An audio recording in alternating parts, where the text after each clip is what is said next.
Welcome to episode 8 of the PhD Breakdown, where today I'm going through the second installment of common PhD interview questions. If you haven't seen part 1 already, I do recommend you check it out. Okay, so the first question here in this video, tell us about your research experience in whatever it may be. So what you need to do is think about your previous work, i.e. your dissertation at undergraduate and master's level. What did you do? Which research methods did you use during the process? And think about software technology, so SPSS, R for example, that you used during that project. And ask yourself, have you assisted in other projects as well? So the average interview answer will be, my undergraduate, my postgraduate study was this, this and this.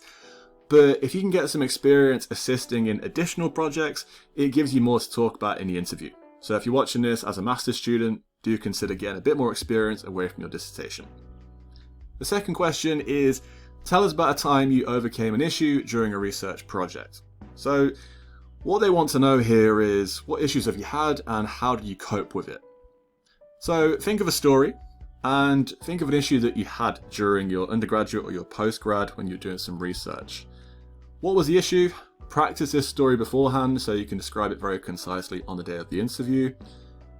Tell the panel how you dealt with that issue. So it's not just the issue itself, but how did you deal with it? And also, what did you learn from that issue that you had?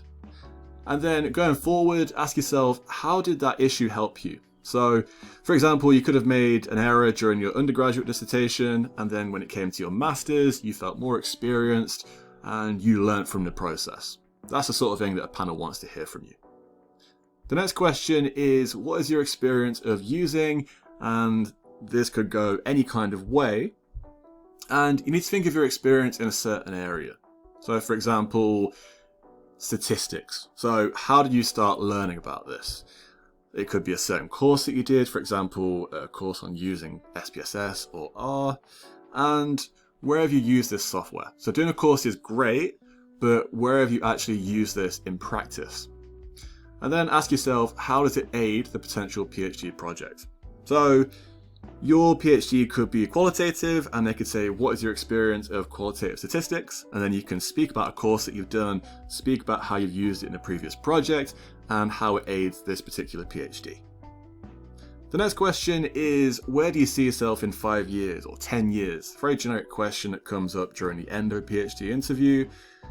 What I'd say here is, don't worry about being too specific, because you may not really know what you want to do, but I do recommend that you research the post-PhD job market. So what's out there? What could you do after the PhD?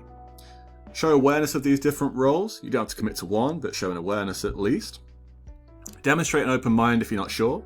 I mean, if you are sure and you know what you want to do, fair enough, tell that story, but show an awareness of different roles and what you could do. But really, you want to show your passion for the PhD and how it helps the future. So for example, if you want to be a lecturer after the PhD, speak about how great the PhD can be for your teaching skills and opportunities, and how you can really develop into a good lecturer from doing that PhD. And the final question is more personal. It's just, how do you feel about moving to? So let's say you're watching this video in America and the PhD is in the UK. How do you feel about moving to the UK? So what you need to do is do your research on the local area, look at stuff like rental prices, different parts of the city where you could live, what you could do in that area, and show this knowledge at the interview. It doesn't have to be really specific, but if you know some of the basics about the area, it's really good to the panel. It shows that you've done a bit of homework beforehand and you're keen to move. You can be honest about the challenges. You don't want to be too honest because it might put the panel off, but be open and say, of course, moving abroad or moving to a different city can be tough, but if you can show how you're keen to overcome some of those issues and move away, they will appreciate that honesty. Okay, this is part 2, but I will do some more videos in the future about different interview questions. But for now, thank you for watching, and I'll speak to you again soon.